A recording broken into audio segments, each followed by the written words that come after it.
In the previous episode, Michael talked about the brilliance of Brian Epstein's legendary management style. But we're not stopping there. Michael cranks it up with a look at the rebellious wave that followed Epstein's polished approach. A drove of young managers flipped the script, shaping rock music's future by taming or unleashing the wild bad boys of the scene. It's all about the genius, the chaos, and the ripple effects of the gold standard that define music history.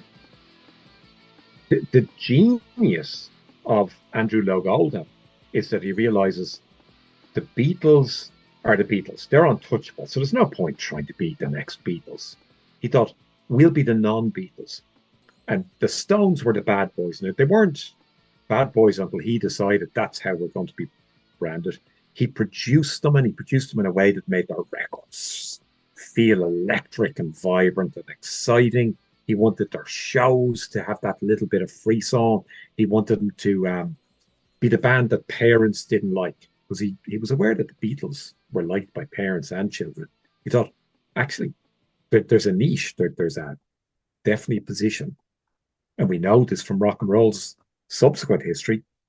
There's a really big niche of music your parents hate. And that comes thanks to Andrew Loog Oldham and his brilliance. At the same time, there's two entrepreneurs, Kit Lambert and Chris Stamp.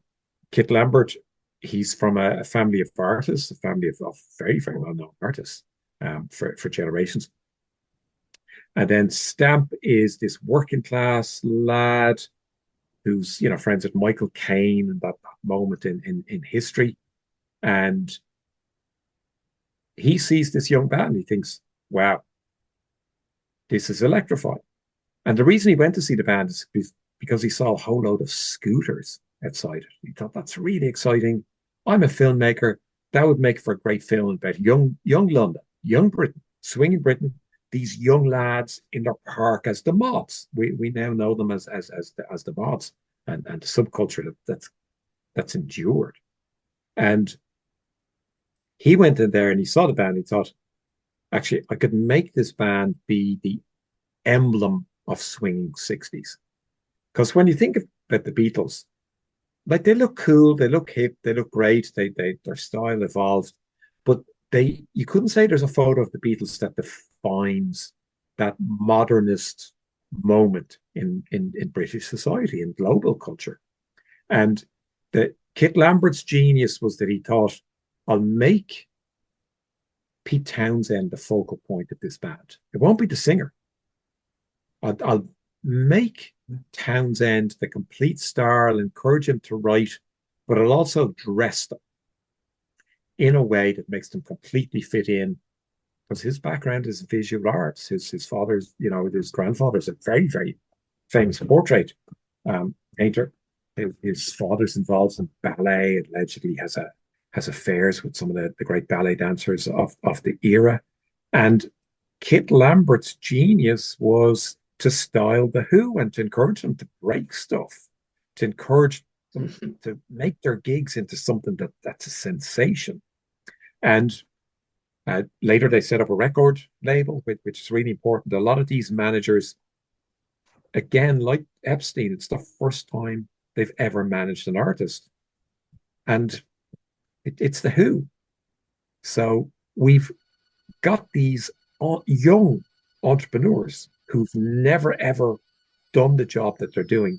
And they do it so well that collectively, these young managers in London at the time, they changed the music industry. And the music industry has never gone back to the way it was. And it's never been changed as much by any subsequent group of managers as it was by those people. It got me thinking, what's the real difference between a manager and an impresario? And then another thought hit me. Not all managers truly have their bands back, but the great ones do. The relationship between a band and its manager can take on all kinds of shapes, from rock-solid loyalty to outright chaos. At this point of the interview, it felt like the perfect time to bring up the ideal of total control. Cue Billy Gaff and The Clash, because this is also a story linked to the Beatles. But now you're giving me more credit than I deserve, because I maybe hadn't made that link right in the book that you've made. An impresario, Svengali, they can be people who really exploit talented young people. And it can be very, very disfiguring. It can be a terrible thing to someone's life. And that you see Clash, DIY, punk as being, don't compromise, don't let your manager tell you what to do, be authentic, be real, and challenge the system. So where they cross over, it's really interesting. Again, it just shows how incredible this cluster was.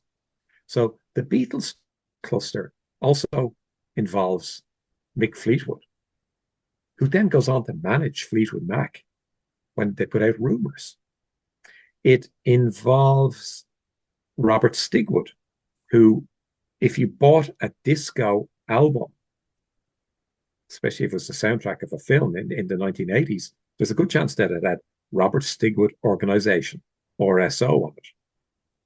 And Stigwood was around. He was an associate of Brian Epstein.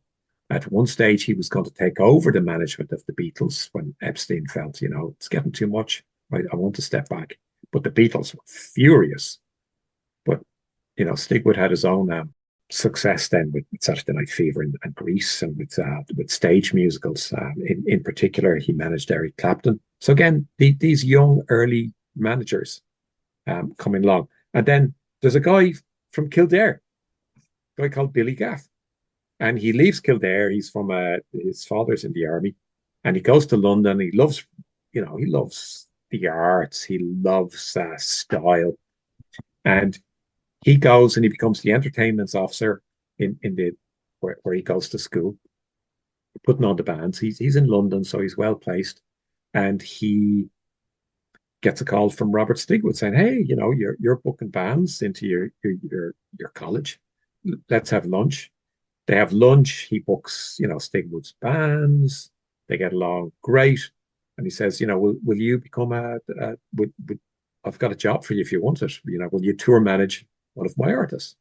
So he becomes a tour manager, and out of that, absolutely traceably, out of that, he ends up managing Rod Stewart. And Rod Stewart is one of the highest selling artists on both sides of the Atlantic in the 1980s. In the 1970s as well. And at one stage, Billy Gaff has so much money, he doesn't know what to do with it. Now, this is the story as he told it to a couple of Irish broadcasters. And it was a story I thought that's fascinating. And it links, what you've seen as the kind of the Svengalis with that punk moment. And he called up a friend who did his lawyer and said, I want to invest in something. Like, is there anything I can buy? Is there anything I can invest in? And his lawyer said, well, there's this new band called The Clash, and some people really like them. And they're part of this thing called punk. And they've signed a record deal. And a record deal is for the sales of your records, whereas a publishing deal is for the sales of your songs. So every time your song is played, a royalty would go to the songwriter via the publisher. And Billy Gaff bought the Clash's publishing. So he owned it. He gave the band some money and he gave them a portion of the ownership, but he effectively owned a chunk of the Clash's publishing. Now, that gave them a lot of, it was a cash influx for them. So it was really good. They didn't have to depend on CBS, who had signed them for their records, and who they famously had an antagonistic relationship with that they sang about on some of their songs. And Billy Gaff, I guess because he didn't need the money, or because there was some sense of generosity in it, and he gave the publishing back to the Clash after a few years, which very, very few bands. U2 are a great example of a band that owned their publishing. They got it back because the record label couldn't pay them the royalties that they were due. But the Clash would be one of the very few bands that got their publishing back very early on in their career. So all of that revenue flow went to the artist. So there's that link. These great entrepreneurs who were a cluster of people who were talking to each other, going to the same clubs. Hey, have you met this guy, or have you heard this producer? They were sharing knowledge. They weren't trying to destroy that artist by making my artist bigger. There was a lot of cooperation. And Billy Gaff, that's the story that links the Beatles to Rod Stewart and ultimately to the Clash, and something really, really positive that happened with Clash. Chris Blackwell's name still resonates with people of my generation, a reminder of how the 1960s music revolution had deep global roots. It also makes you wonder, were cultural exchanges in a less globalized world actually richer and more reciprocal than they are today? There were more fluent links between France and Italy and Belgium and Germany and Britain as a pop culture capital in the 60s than there are now. Like, at this stage, a band that's huge in France probably isn't even looking for a record deal or a release in London. Whereas Belgian None was number one for a very long time in the States in the 1960s. And yet, after that, we've a real absence of continental managers and continental number one. So that's really, really important. That's why we need to study the number ones. And I think at the end of the book, I say, like, the number ones in America matter, but what matters even more, the number ones in your country. And every country should have an examination of who were the managers who got to number one in their country, because there'll be more local managers when you look at domestic charts, and they're of huge importance to any country. So in the 1960s, that cluster of managers overlapped with a cluster of young people who started record labels. And this is real DIY. And some of those record labels then went on to completely change global popular culture. And they look like they're British until you go a bit deeper. And, I was struck reading Chris Blackwell's autobiography that he pretty much said when he went to London, he thought, the music industry over here is kind of crap. It's really underdeveloped. It's really backward and simple and lacking innovation.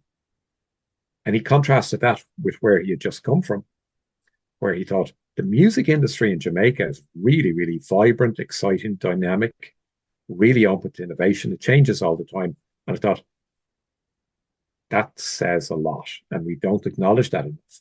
That it's from smaller countries that sometimes you get a more vibrant situation. You get more innovation. There are lower resources in total.